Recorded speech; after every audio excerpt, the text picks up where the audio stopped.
DotLoop, my lovely two guests today. Yeah. So DotLoop is a digitally filing system. So I'm Cermak, for those that don't already know me. I'm a licensed real estate agent. My background is in IT. I do train for the board.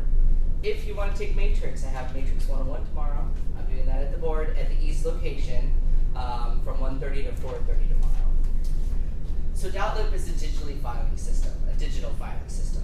Our goal with DotLoop is to have all of our contracts in there, to be able to fill out our contracts and allow our customers to sign the contracts on the go from their phone, tablet, or computer, and it will allow them to access their files 24/7. So before, you had to have them handwrite out the contract and sign everything, and then you had to give them a legal copy right away. Well, now this system will do it for you automatically. And it's really easy to use. It's super easy to sign. We're going to show you how to sign in as the customer and what they're going to see on their end as well. So I'm going to go ahead and log into my account here. I'm going to go in through my KW. That's where we're going to start. So I'm going in through my KW. I will show you how you can log in through DotLoop.com. That to me is the easiest way, because sometimes my KW goes down. And I'm sure people can contest here that sometimes it takes like 5 minutes to get into the system. So going into DotLoop automatically makes it faster. So DotLoop actually lives under the Edge control panel up at the top. So you'll see there's my leads, my marketing, and to the right, it says my transactions. Now you might say start new transaction here instead of the word messages. That's okay. Or you can click the plus sign next to my transactions and start a new transaction. Or the transaction home. Any of those options are going to take you to DotLoop's program. Repeat that once again, I'm sorry. Before my transactions, it's under where else? You can click on it. There's a plus sign next to my transactions. Do you see the plus sign there? If you click on the plus sign, you can start a new transaction or go to transaction home. Now everybody's going to start off with this lovely view, which is a bunch of circles, and you'll probably have one in here that says sample like this. This view doesn't really show you anything. And before everyone asks, the circles are related to tasks. So the reason that this is not filled in all the way means that I have a task or two that isn't finished yet, and that's why I have a partially filled in red circle. It has nothing to do with signing the contract or anything there. So I think this view doesn't really help us. So in the upper right hand corner, you're going to see 3 lines right underneath the circle here that's your login. When you click the 3 lines, it'll go into list view, which gives you a lot more details, and it's easier to search for your loops. And if I click that icon again, notice it switched to 4 squares. So click it again, and it goes back and forth between the 2 views. So all we're doing is switching the view on this. So in this view, they call it grid view. Notice it says the word grid view is the old way, and then list view. We're in list view to get a list of the items. Now, I have a lot of transactions because I've been here almost 3 years. So if I scroll down, you will find literally hundreds of deals. Doesn't mean they all closed, it means they're all in here. So for compliance reasons, DotLoop, you cannot delete a loop. So think of a loop as a file. I'm going to start a file to buy a home for my clients, and I'm going to keep everything in that folder or loop related to that transaction. So that's what all these different folders are in here now. This home screen, this is one of the issues we have. There's a lot of stuff in here. So the easiest way is, notice I can mark it as archived. Because for compliance reasons, you cannot delete. So they won't let you delete things because we need to make sure that we're in compliance with the law. So they give you the option to archive. Now, when you start a loop, we'll show you how to start one, but any loop here is going to have like this one. It doesn't say a type, so they added recently the feature that says select transaction type. When I click there, I can tell this deal what kind of transaction is this folder or loop going to be. So in this case, I can do a purchase, which means we're going to buy something. A listing for sale means I'm selling the property and I'm the listing agent. There's one for lease, for the listing of the lease, the actual lease, or real estate other, maybe a referral fee or something related there. What does mean that only lease? The word lease only just means that I brought a renter, and the renter is the one that's going to be doing it. If I'm the listing agent on it, then I would be the listing agent for lease.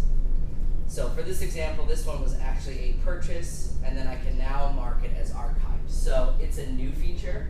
That's why a lot of mine have nothing selected yet. But going forward, you can't archive anything without telling it what type of folder is this transaction. And the statuses here are, if it's a purchase, purchase, you have the option for pre-offer, because you're writing it to go there. Once you're under contract, sold, and then archived is where you can just basically archive it and then kind of get it out of your view. So for me, I want to come up top here and click the filter button real quick, because as you can see, I have way too many deals and I can't see what I'm working on right now. So when I click on the word filter, I'm going to uncheck the word archived, because if it's checked, I'm going to see all of my archived folders and loops here. If I uncheck it and hit filter, uncheck archived, hit filter, and I should only see the 2 deals I'm currently working on. A purchase, and this is actually a referral fee for a listing. And I'm going to say in progress. So that's one way to clean up your loops, because right now, if you're a new agent, you don't have anything in here, so it's easy to search for stuff. But as you can see, after 3 years, there's hundreds of folders and it's harder to find things. Now there is a search button here. If you can just start typing in part of the address. Now it won't search for archived if I'm not showing them. So I have a bunch of test ones for Mickey Mouse. If I type in Mickey, it says no loops found. If I turn the filter back on, then I'll find all the loops I have that I tested out. So that's what that option does here to get those. Now at the top, you're really not going to use dashboard. The goal of dashboard was to give you an idea of how many deals you're working on. So this is the one that I'm currently working on for purchase. If it's archived, it shows you your loops in the last 30 days. It was meant for like a forecasting to see what kind of deals you have, when things are closing. It's not accurate. So I don't use this dashboard. That's all that icon's for. You're going to like the smiley face. That's the loops. That takes us back to where we were. So the smiley face is the number one you're going to use all the time for loops. You have tasks. This is what that little circle is going for. You can assign tasks or you can create your own.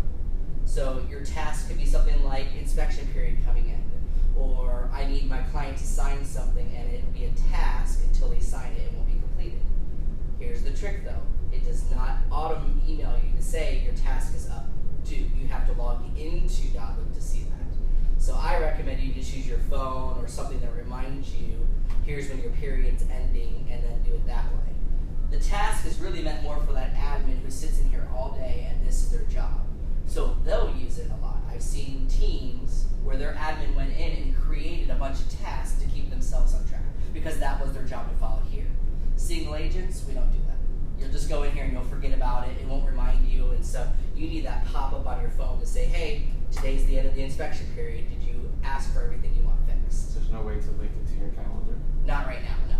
So for right now, that's the way it is. Yes? For example, suppose the lease, they have a renew in 1 year. I can. It won't. You would have to log in here to know about it. So it doesn't like email you to say, hey, you have a new alert. So it's meant to be, there's a task that you have to complete on it to make like a list of items to do. Correct. Okay. So my issue with it is it's a cool system if you log in every day. If you don't log in, it's not going to send you any notification anywhere. So I wouldn't use it if you're a single agent. If you're an admin, then I would create a system and log in here every day to say, am I current on all of our tasks? People you don't really need to use. What's great about DotLoop is it talks to eEdge automatically. So eEdge is our database manager here that we already have with Keller Williams. And the second you add somebody to eEdge as a new contact, it puts it into DotLoop for you. Or if you put it into DotLoop and it's not in eEdge yet, it'll automatically add it to eEdge. So it talks to the two. So if you have your clients in eEdge, they will be in here, or vice versa, it'll talk back and forth, which is nice. So you don't have to come to people to add it. Now, trusted service providers is a neat feature. It doesn't work yet. Because the challenge is, it will work for me to like put my mortgage person on there and stuff. However, they have to sign up for an account. And I've sent it to lawyers, I've sent it to the mortgage person, and they did not create a DotLoop account. And it doesn't work really well if they don't sign up for an account and say, hey, the goal of it is if I send you a saying, hey, sign up for documents here, sign this contract, it would give them a list of here's all of my vendors. It's a really cool option. It's just not ready live for prime time yet. So ignore basically these two icons here. And the only other one that matters is templates at the top. So your two main ones are really templates, is where you're going to go and get all of your blank documents. If you want a blank contract of any kind, that's where it lives, is templates. And we're going to show you with this paper I gave you is how to create folders to make it easier easier for yourself to start pre-filling out some stuff that's going to be the same. So it's intended to make this very fast to use. I'm pretty efficient at it, that I can probably write a contract in less than 5 minutes on here and email it to my client to have them sign. So you won't start that way, but eventually as you learn the system, you'll get better at it, the more contracts you write. My favorite example is Jen Doak in our office was writing a contract on a house. She was in her car, her client loved it, and she called the listing agent. The listing agent said that he was literally in the car with 3 offers in his hand. And if you want this house, give me your offer. So she pulled off to the side of the road, filled out the contract in DotLoop, and emailed it to her client. He pulled over, signed on his phone, all in a matter of less than 10 minutes. And then she was able to email the offer to the guy, and they got the house. Because she was that fast at it. And by doing that system, it's instant. So the client has a copy 24/7. They can access of the contract. It was all signed and executed, and she got the deal because speed is the name of the game. In some of the homes here, it's a buyer's market in some price points. So you have to be the first person to try to get an offer or the highest and best. So having a system that's very quick, and the best part is that your clients can sign anywhere in the world. As long as they have internet access, they will be able to sign the document, which is great, especially when you have like a trust or somebody passed away. Usually, not everybody who has to sign lives in the same area. So we've had it many times where they live out of state in 2 different states in 2 different time zones. So you can have both parties sign on their own when they're ready instantly with this system without having to be here local, which is great. So that's what templates does. We're going to go through these. Real quick, if you want a blank copy of a contract, when you come to templates, we used to have folders. Notice there's a bunch of folders here. They're not updated. So ignore the folders here. And you want to look for Florida interactive forms right here. That's where everything is. Correct. So what we decided was with Keller Williams, we used to have to upload a document every time there was a new contract manually. And we didn't always have the most recent version. So the Florida Association of Realtors now has, for Florida Interactive Forms, they manage this folder with DotLoop. So the second they have a new contract, they put it into that folder for you, and it's live the second they hit submit, which is great. You don't have to worry about, do I have the latest version or not. This folder always has the latest version. It's only for contracts? Yes. So now, the way Richard does it, and I wrote it on the bottom of your sheet, is you will hear the Greater Fort Lauderdale has forms. They're called RAGFIL, R-A-G-F-L-R forms. We're not supposed to use those. So Richard's our broker. It's his choice on what forms we're allowed to use, and he decided that they don't hold up in court very well. So he wants us to use the Florida Interactive Forms, which would be your FAR or FAR-BAR. So it's a Florida Association of Realtors forms. And the FAR-BAR is the Florida Association of Realtors, and the BAR for the Law Association in Florida. They co-wrote the contract so that they hold up in court better. So everything that you need is in this folder as far as those contracts go. So the first time you log into it, though, it's going to ask you for your National Realtor Association ID, not your license number. So you can get that from the R World when you log into your profile. It says NRDS ID. That's where you'll get it. You'll just copy it, paste it in here once. It's only have to do it once, and then it will always remember who you are. So in this case, now I'm in that folder. So on the left, I'm in Florida Interactive Forms, and I want a copy of a blank purchase agreement. So I can just type in the word as is, and the contract we tend to use the most common here is the Florida FAR-BAR as is contract. So if you take the contract class in boot camp with Richard, this is the main one we tend to use a lot. It just means that you're buying the home as is, and that's the standard one a lot of people use. So if I click on this, I can open it, and notice it's got a little like no sign everywhere, because you can't fill this out. This is just a blank copy to see it. It's ready to be used. So from here, you can go to File and either print it out or download a blank copy. So that way, if you wanted to have a copy with you, sometimes technology fails. It doesn't hurt to have one, and especially if you're a new agent, you might want to start studying this, because that's one of our jobs. While we're not lawyers, can you explain to your client, what does this mean?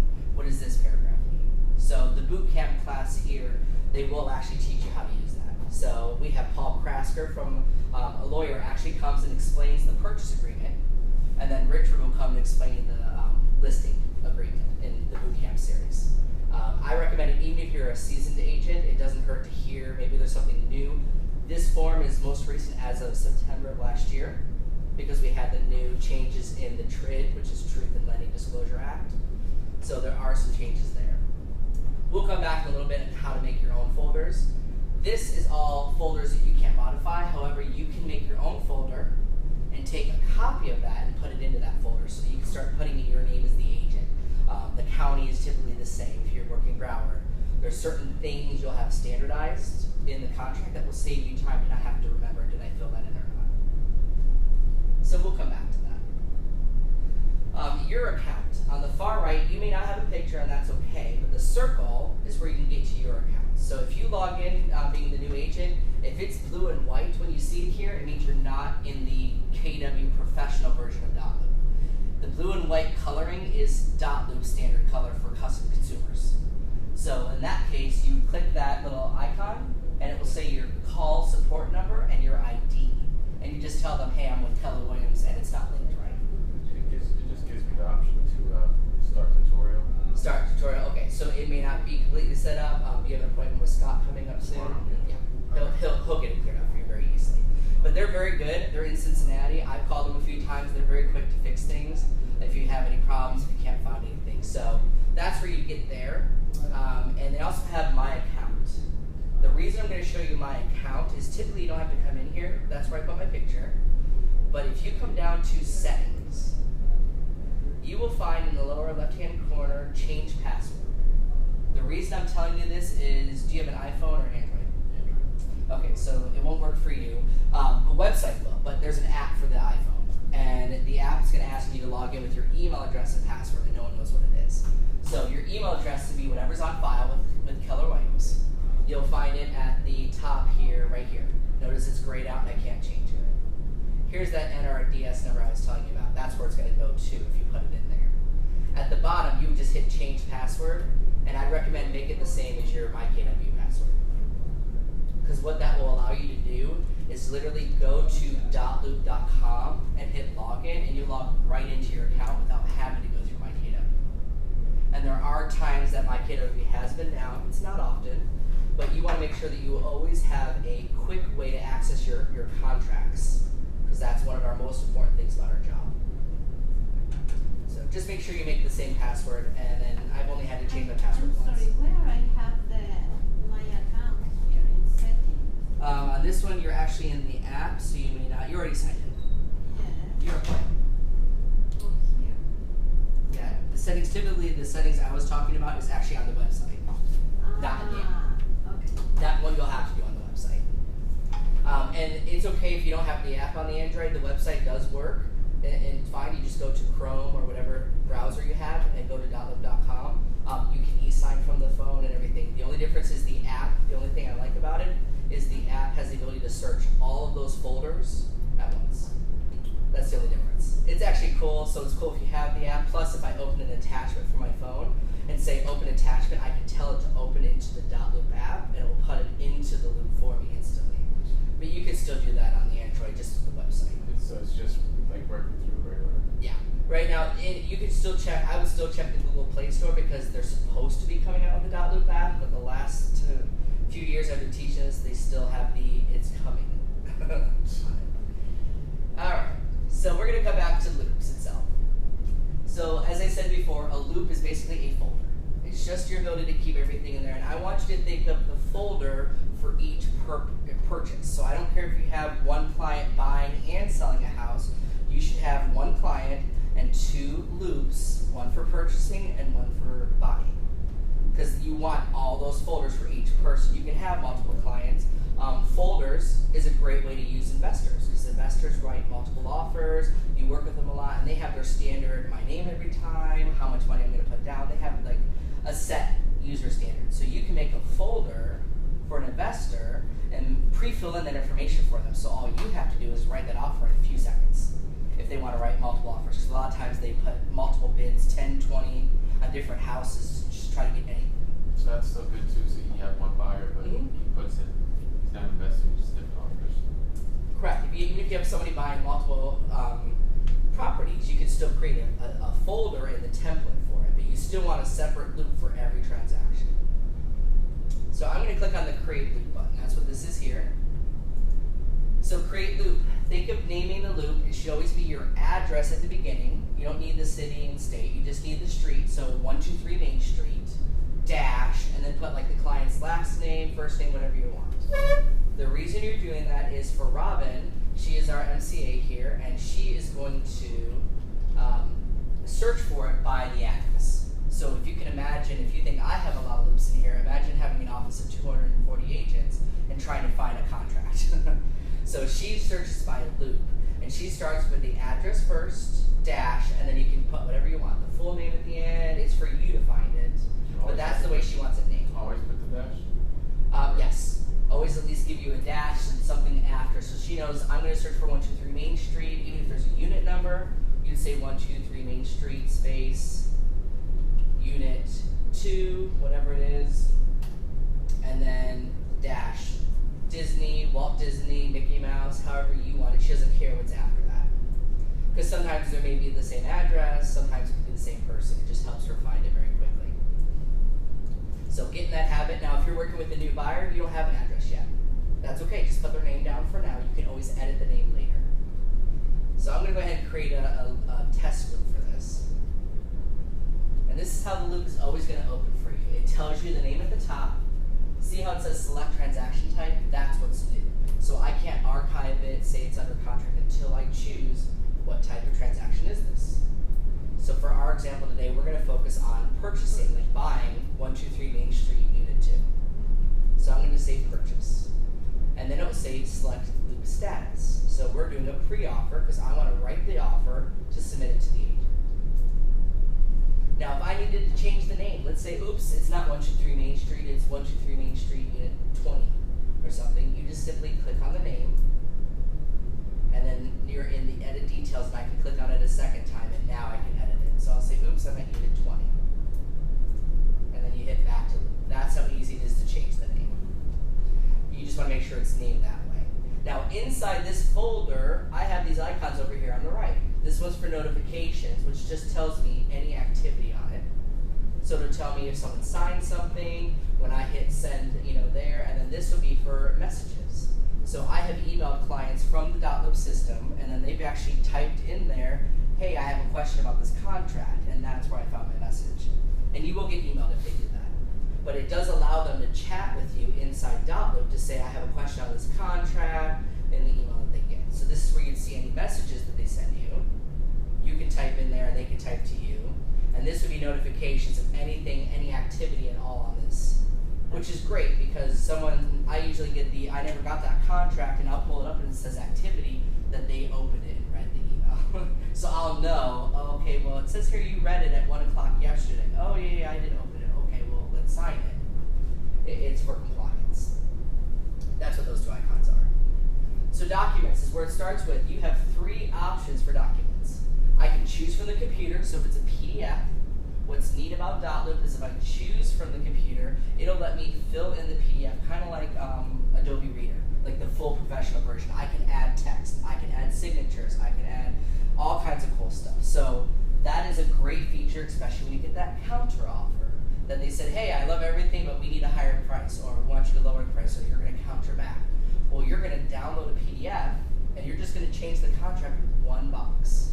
You're not going to have to redo the whole contract, you're only changing the price. So that's where computer will come into play, and I'll show you how to do that in a second. Templates, we already know what templates are. That's where you're going to go to fill in your contract. It does have the option for email. I don't personally use it, some agents do. It gives you an email address for this loop. Look how long that is. Do you know how easy it would be to mess that up? So it's supposed to be that if somebody emailed you an attachment to that email address, it puts it into DotLoop for you automatically. So if you want to learn how to use it, you can. I do know Marina upstairs, she uses it all the time. For me, I'd rather have it in my personal email, and I'll deal with that part later. So I don't use email.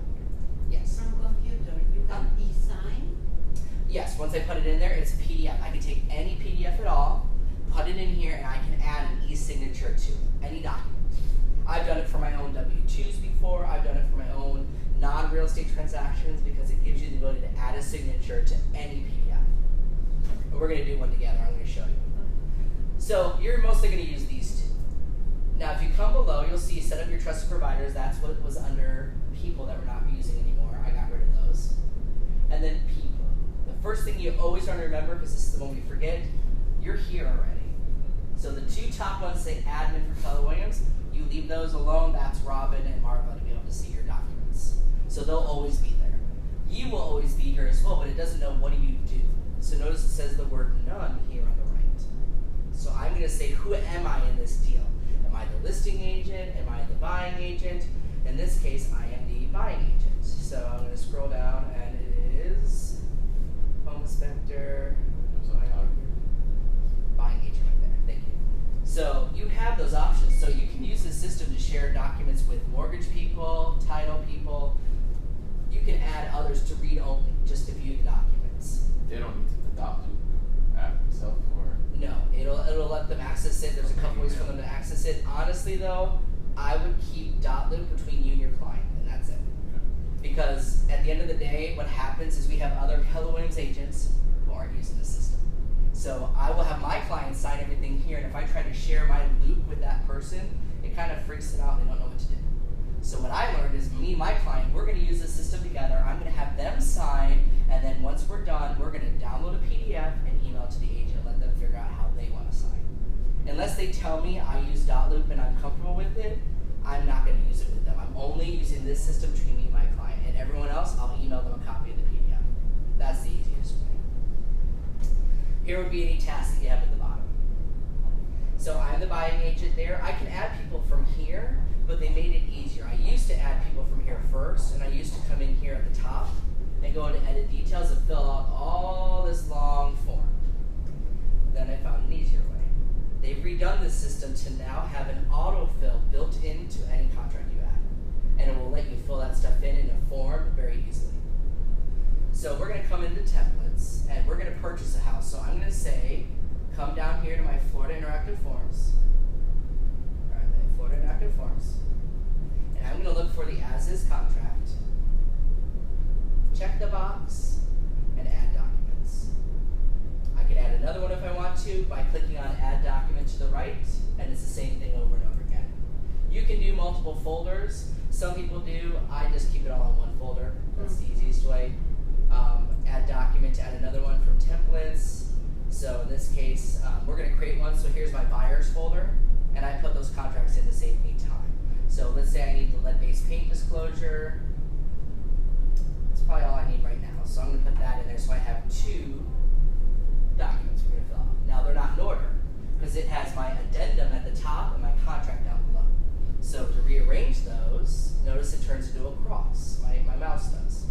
I click and I drag this on top of it, and now it's in the right order.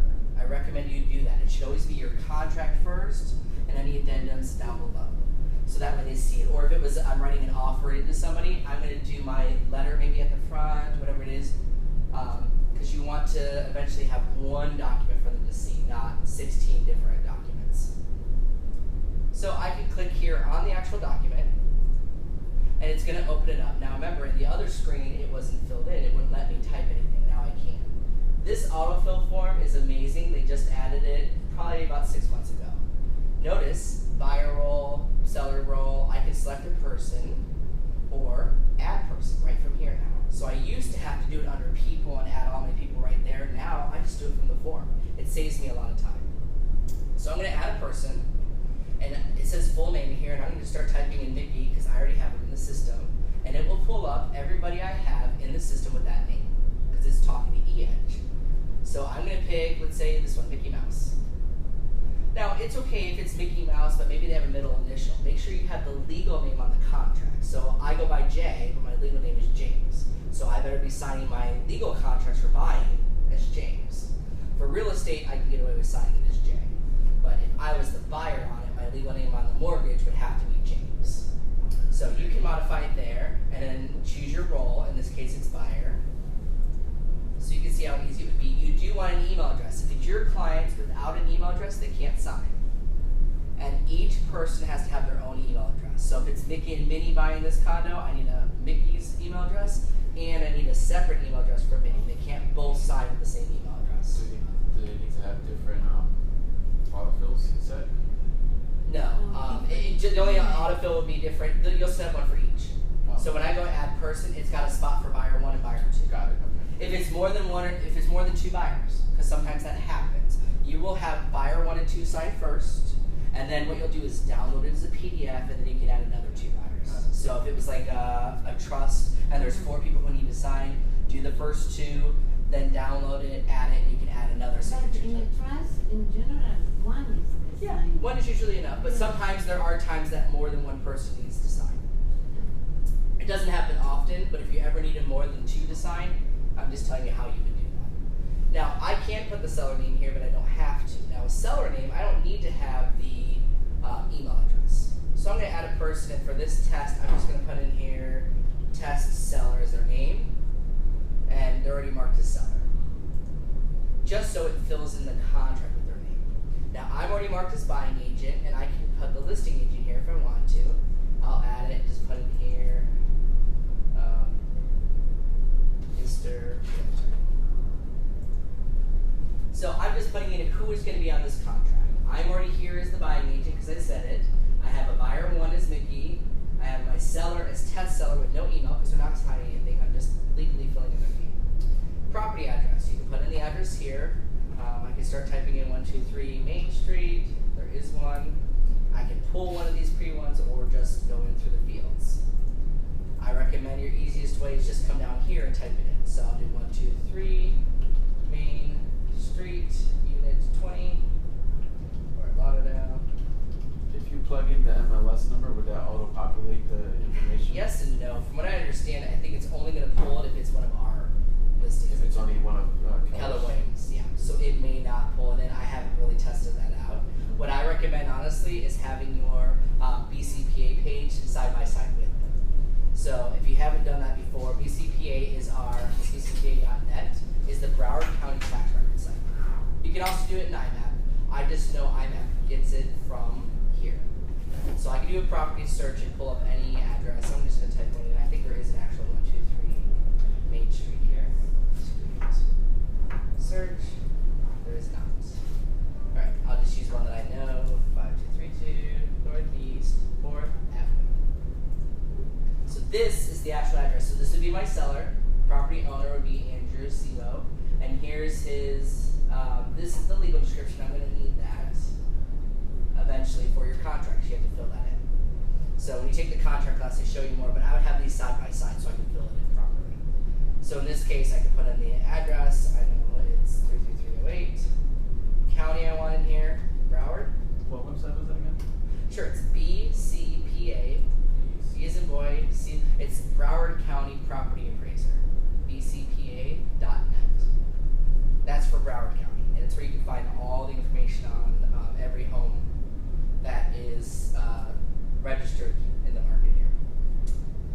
So right now, DotLoop is saying here's the address, and it wants to know the parcel or tax ID.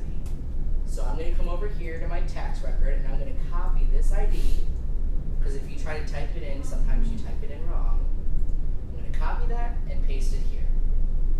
Financials. So it's asking me how much you're going to purchase this for. So we'll say $140,000.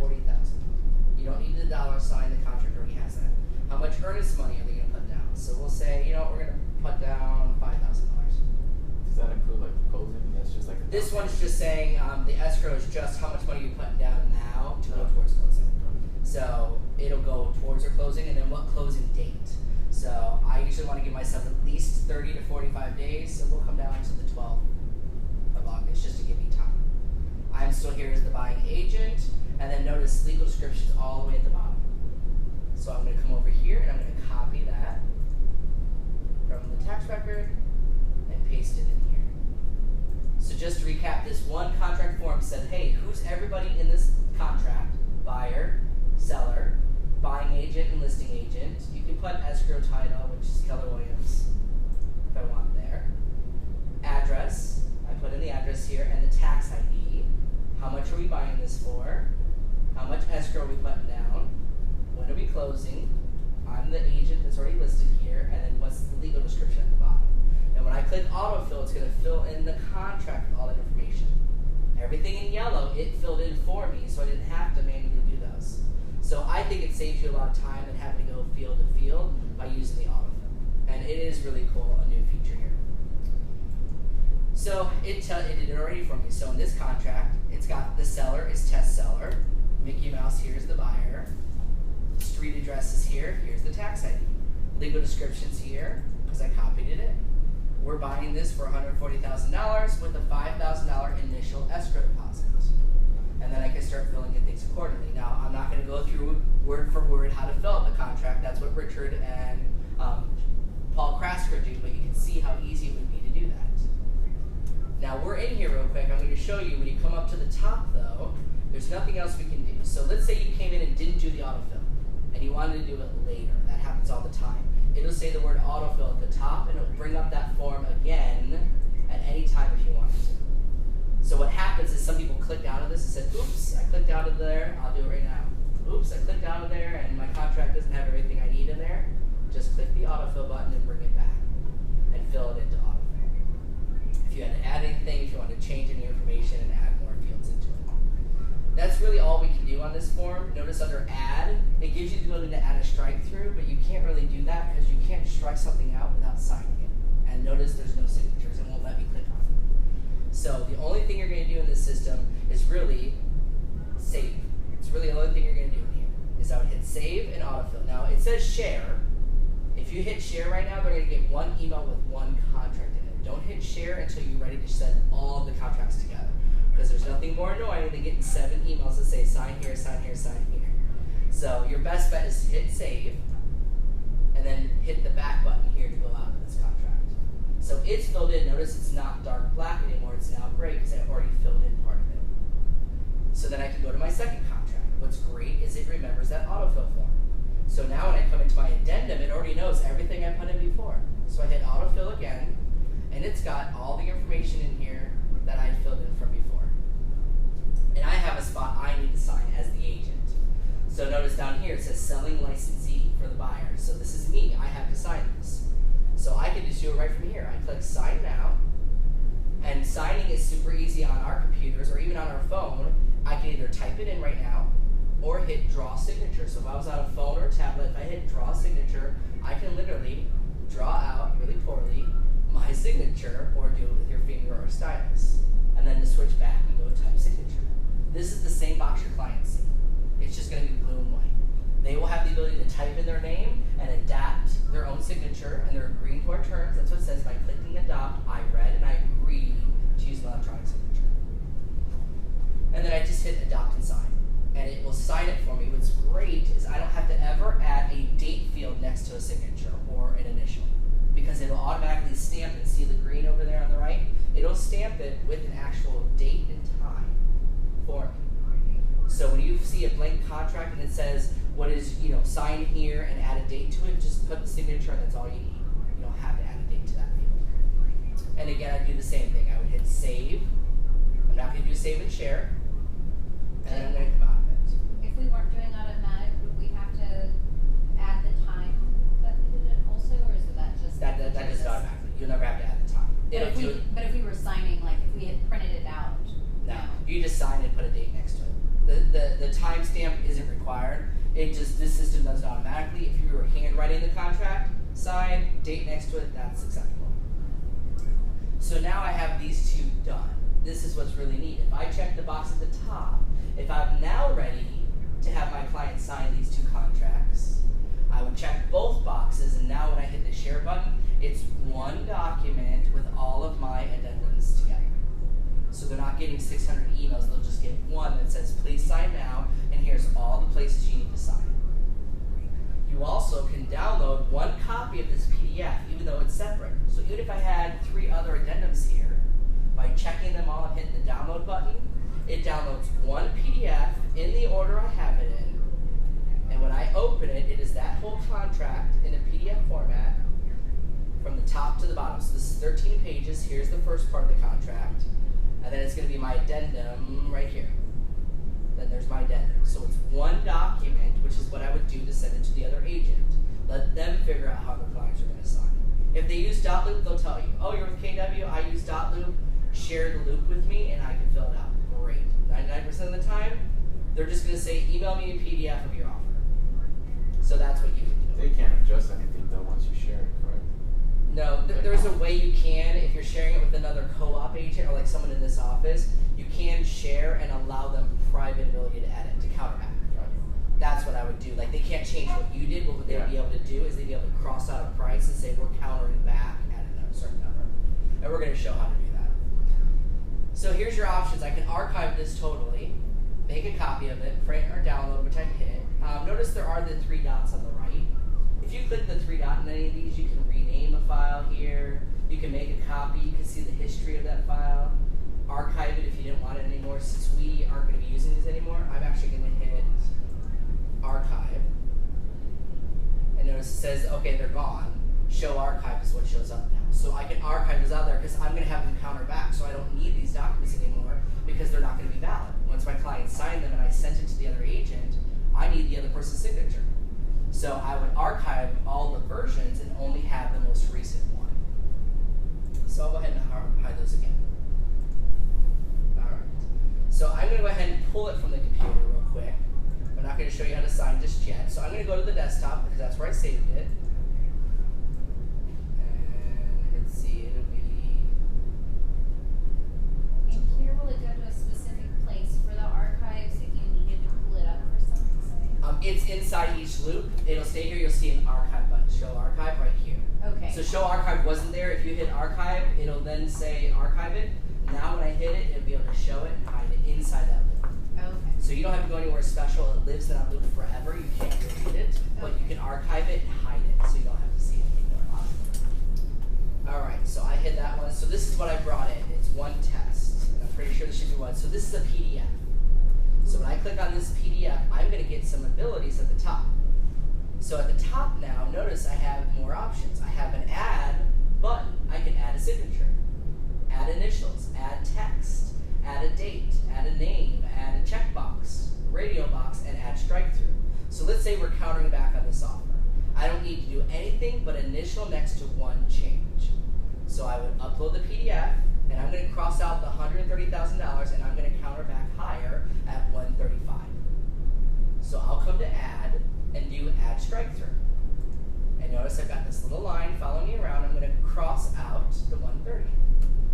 So I'll just cross it out there. If you need to resize it, notice you can come here and move your mouse, and I can literally get to the end and should be able to drag that out a little bit longer. You can make the line longer if you need to. Like if you wanted to cross out a whole paragraph or something. So that's the first step. Now I want to add text next to that to say let's add the new price. So you can't just write over the price because they need to see the history of what happened on the contract. So you have to strike through, add text. I'm going to put the price right above it, and I'm going to say we're countering back at $135,000. Now when you do this, you have to initial next to it. So I'm going to go add initials. I only have one buyer, so I only need one initial box. If you have 2 buyers, you have 2 boxes. And I'm going to put the initial right next to it. Now, right now, it doesn't have it assigned to anybody. See how it says assign field? Click on assign field, and I'm going to say who's going to sign this. So this one will be my buyer, Mickey Mouse. He's going to sign. And I click there, and now it says MM next to it, and that's it. Now, in this case, I will use the save and share, because it's one document and one spot to sign. I don't need to redo the whole contract. He doesn't have to re-sign every field. He's just signing that we agree to change our price higher. So I can hit the save and share button. Yeah, do you have a question? We're able to do that for them when they say, like, they say their initials initially, right? And then it's kind of on their go-ahead that we add there. Correct. In this case, we're now saying, hey, the other agent came back and said your offer's too low. Submit your highest and best. So in this case, I'm saying, hey, I don't want to rewrite the whole contract and have them sign all 17, 18 spots. We're just making one change to raise our price. So I'll add the price, and I'm going to add one signature for Mickey Mouse to now initial on his end that we're making that one change. So that's really what we're doing here. I'm going to hit save and share because we haven't really done this yet. So right now I've got Mickey Mouse here, one sign field, and he can sign. Here's the option next to can sign. I can do view only, so maybe he said, you know what, my mom needs to see a copy of it. Can you send her a plain copy? I can do view only and email her a copy of it for her to look at. She can't do anything but read it. I can do sign. Can fill and sign you don't really use because it allows them to rewrite the contract. Now, I use it only for rental applications because they have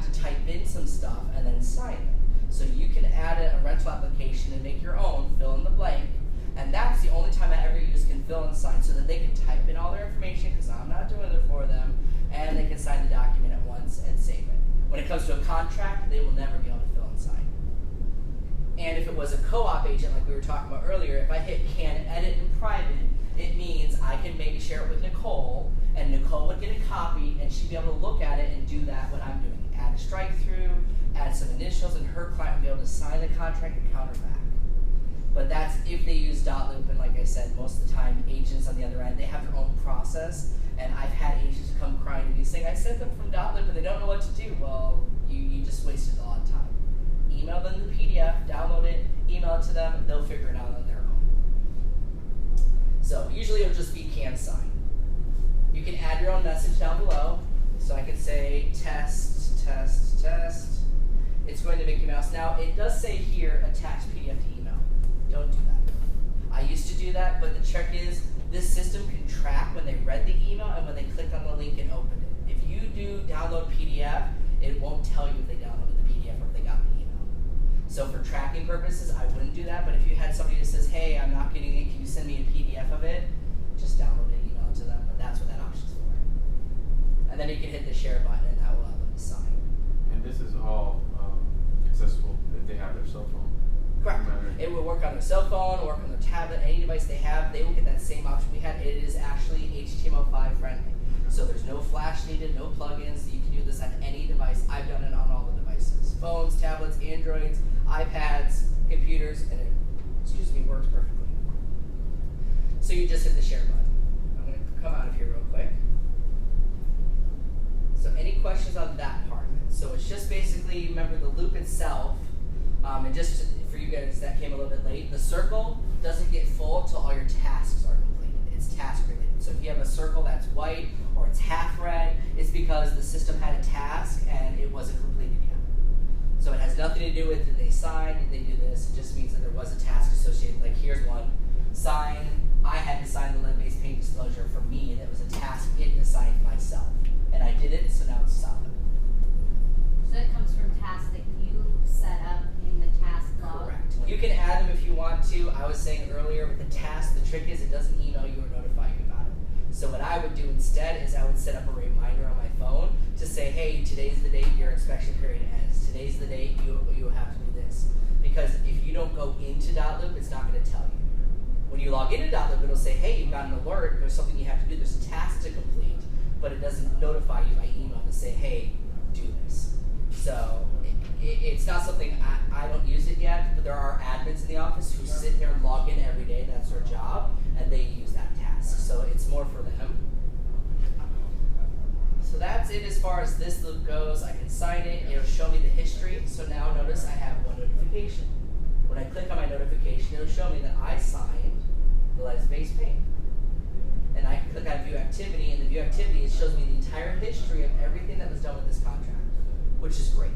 And it will show me everything that's been done. So here is digitally verified, tamper-evident PDF, which means if I come here and look at this, it'll show me where I signed on the contract, and it will actually say my IP address of where I signed it, I logged in with my email, so in court, that'll hold up as far as how I signed the contract.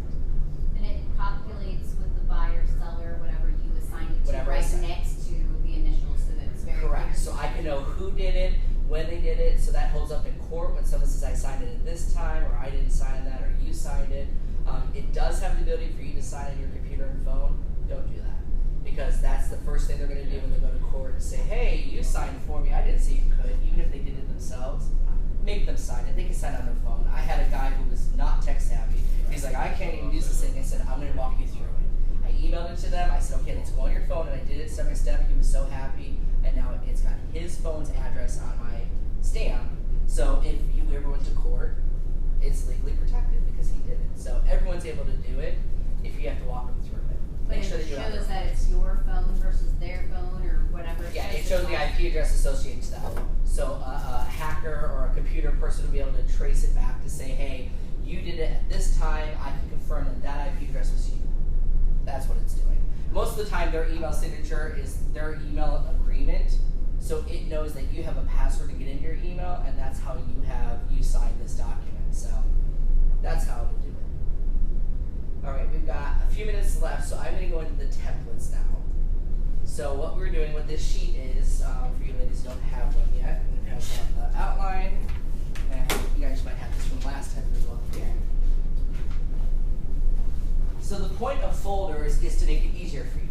As I was mentioning to them earlier, I can probably do a loop and write a contract in less than 5 minutes because I know what to fill in and I know how to use the system. So as you get better at it, you'll be able to do it very quickly. Well, when you take the contract class with Richard and with Paul Krasker, he's going to tell you, hey, I would do a 10-day inspection period. I would make sure Keller Williams is always the escrow agent. I would make sure he'd give you a set of standards. And what you can do is pre-fill those standards in, and then you don't have to fill them in next time. Like, I'm always the buying agent if it's a purchase agreement and I'm the buyer. Like, I'm representing the buyer, so I would always have my name in that spot. So in that case, we would come up here to templates, and we're going to do create a new folder. Now, I've got a bunch of test ones, so I'm not really going to do it, but when you click on create a new folder, you're going to name it whatever you want. So I recommend you should have one for buyers, I have one for leases, and one for seller, because those are our 3 types of contracts. I also have one for referrals, because if you don't have a referral now, I guarantee you're going to get a referral eventually, and you're not going to know where your forms are. So if you do that, you already have a folder ready to go. So I've already got them set up, so I'm not going to recreate them. You can only rearrange your folders. So see right here, I can rearrange these folders, and then it stops right here. Everything below is locked right now for some reason. All these folders are locked in there. So I'm going to choose my buyers folder. Now, I may have more that's written here, but the most important thing for your buyer's contract is you want a EBBA 5. It's your exclusive buyer brokerage agreement. If you're doing bold, if you're taking those classes, they want you to sign a contract that says, I'm working with you, and that you agree to pay me commission, to work with me. So that's going to be in the first contract, EBBA 5. So I already have it in here, but if you wanted to add it to your folder, you create the folder first, and click Add Document. And you'll do Add From just like a loop, and I'm going to add it from my templates. Now remember, the forms live under Florida Interactive Forms. And I'll just search for whatever I need. So EBBA 5 is right there, and I would check the box and add the document. So when you go to Florida Interactive Forms, you can't pre-fill in anything. When I put it in this folder, I can fill it in. How do you create the folder again? Yeah, click the new folder button right at the top. Now, here's the trick. Remember, the Florida Interactive Forms updates instantly with the Association of Florida Association of Realtors. Your folders do not. So a year from now, or probably in September or August, it seems to be the time they've been rolling out the contracts lately, you're going to get an email telling you there's a new version of the as-is contract. Right now, we're on as-is 4, so they may have an as-is 5 this year. I don't know. So once you hear about that, you'll go into Florida Interactive Forms and you'll add that back to that folder. So just pay attention to those. If you come to my classes, I'll be letting you know. And most of the time in our team meetings and stuff, we let you know that they're coming. So I've already got it in here. If I come into that form, EBBA 5, I can pre-fill it in. Well, the broker is the same every time. Keller Williams Realty Professionals, you don't put your name there. I don't know who the buyer is yet. I don't know what our terms are. However, what's the standard type of properties I work with? So I put in single family home, you can just say residential, real estate. I've seen people do that. I started to be more specific. So I've lost a deal because my client claimed it didn't tell her about new construction, and she went and bought new construction without me. So I put in here physically new construction to remind them that I do that. But you don't have to. If you take the class with Richard, he'll show you. Typically, I stay within Broward County, so that's where I'm looking. You can put price point in here. So when you take the class with Richard, he'll tell you what your standards are, and you can pre-fill in some of this stuff. So the goal is just by having it pre-filled in, all I need to do is I have less fields to fill in now. Put in their name, what our terms are, sign, done. So you just hit the save button, and that's it for that. So that's that form. We have the as-is contract. We already talked about it. So on the far bar as-is contract, when I go into my template, I can pre-fill in stuff. So typically I stay in Broward County, so I can pre-fill in Broward all the time. Escrow agent is usually Keller Williams Realty. So I can fill that in beforehand and have it already in here. Professionals, put in our address, 3696 North Federal Highway, Suite 101, Park, Excuse me, but all this information is not in the settings. When you fill up your personal information. Well, I'm putting it in here I'm making this my setting. It's not there for me, I'm creating it. I'm pre-filling it in now so I don't have to do it every time. I could change it. You're not making it permanent. You're just helping yourself by pre-filling the information. Typically, if I'm working with a buyer, we're going to hold the money here so that it's protected. You can do it with your title company. Whoever you choose, you don't have to use my standards, but I put it in. You can put your own phone number to verify it and your own email address.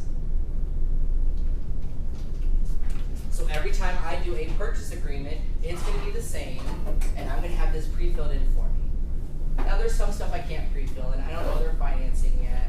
I don't know their expiration date. Your next field really would be the inspection period. 12A is inspection period. It's normally 15 days. Well, that's too long. It's going to take forever. So I try to do at least 10 days or less. So if I just put in a 10 here, it already, at minimum, will always be a 10-day inspection period unless they say less. It's just your ability to pre-fill in things. And then really the only other one, I mean, there's more that you can fill out, but on the last page, it's going to ask you who's the cooperating sales agent. I'm the buyer's agent, so I'll put my name here. And if you aren't aware, your contract has to have your license number on it. So the new Truth in Lending Disclosure Act requires every agent to put their license number on every contract so that they have it. And then I would put in Keller Realty as the broker, professionals. So I don't have to fill it in every time because I pre-filled it in for you. That's all you're doing. Saving yourself time by having it pre-filled in, and I hit save. And now when I do a loop, instead of going to Photo Interactive Forms, I go to my buyer's folder and grab my as-is contract, and it's pre-filled in with some of my stuff. I do the autofill form, and think about how much time I just saved by not having to go line by line and type in my name each time, and type in my office every time, type in the same stuff over and over again. Can you do that in the autofill somehow? Once I'm in the actual loop itself. And this is the template. When I'm in the loop, I'll do autofill, and I'll put in the buyer's name, address, and it'll fill in that information. Saves me time. So to summarize the last part of the buyer's folder, I also have in here, I don't want all the addendums. There's like 20 addendums. That's too many for your folder. What's the most common you use? Association, lead-based paint's a typical one. Financing, there's one for FHA, VA buyers. You want those ones in there. I have on here homeowner association, lead-based paint, and then the residential lead-based paint. So that's what I have under the buyer's folder. You can add more if you want to. My goal is just to have it there ready to go to save me time. For leases, you create a folder for lease. Now in our case, you won't have all these contracts. The only two lease ones you're going to have is the FAR CL4. That's the contract lease, which means I have a renter who wants to enter a contract lease to rent out this unit. That's the CL4. It's 2 pages. That's the most recent version. If you're the listing agent on a rental, that is the FAR ERL8.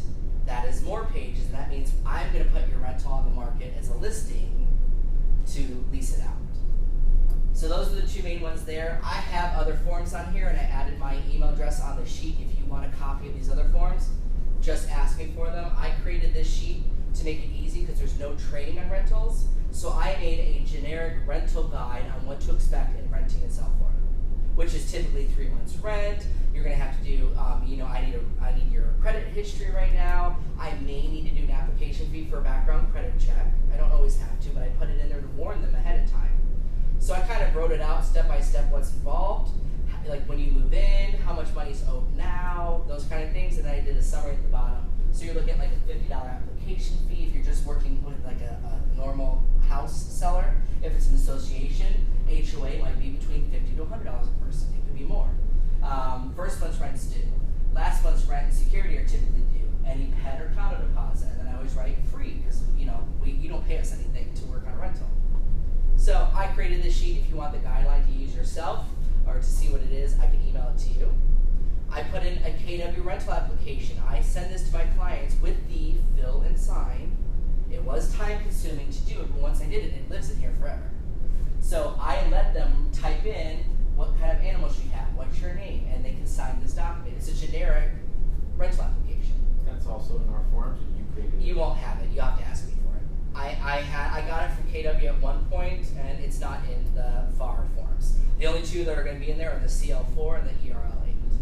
And then the last one I have that you should be using for buyers and tenants is this buyer tenant disclosure form. It's a PDF and it's just got an initial spot and a signature spot. What this does, it'll save your hide. So it tells them about legal requirements. It tells them about escrow. What's involved in escrow? Surveys and inspections. It tells them you need a separate inspection for sewer and septic. You need a separate inspection for a pool. It tells them what these things are. You're disclosing this so that you can't be held legally responsible. When they say, you didn't tell me about this, and you didn't do that, and you didn't tell me about the homeowners association, you didn't tell me about school districts. It's not my job to, because that's not what we do, but they don't understand that. So this just discloses that to them. It also tells them our partners we use, which are now Supreme Lending, I need to update this, and Trident Title. So it's just a disclosure. I use this for both buyers and renters, and it just covers my butt to make sure that I explain to them what radon gas is, property taxes, and sexual offenders. I'm not responsible, but here's the list that you can go and call and find out if there is one. So it's just a disclosure. So if you want those, just send me an email and say I want all 3 forms, and I'll email them to you. And the last one is sellers. Now sellers is actually very easy. There's not much forms when it comes to a seller. So you're going to have your exclusive right of sale listing. Now there's 2 versions in there. The most recent version will be a 16 at the end. TN is the one Richard recommends and teaches. TN means that I am a single agent with the right to transition to a transaction broker if I have someone from my company or I bring you in a client.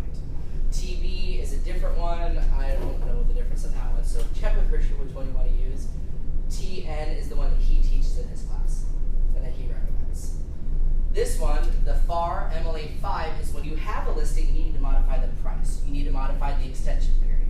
That's the form that everyone doesn't know where it is, that you need to modify that listing contract to say, hey, we need to extend it 6 months, or we're changing the list price to this new amount.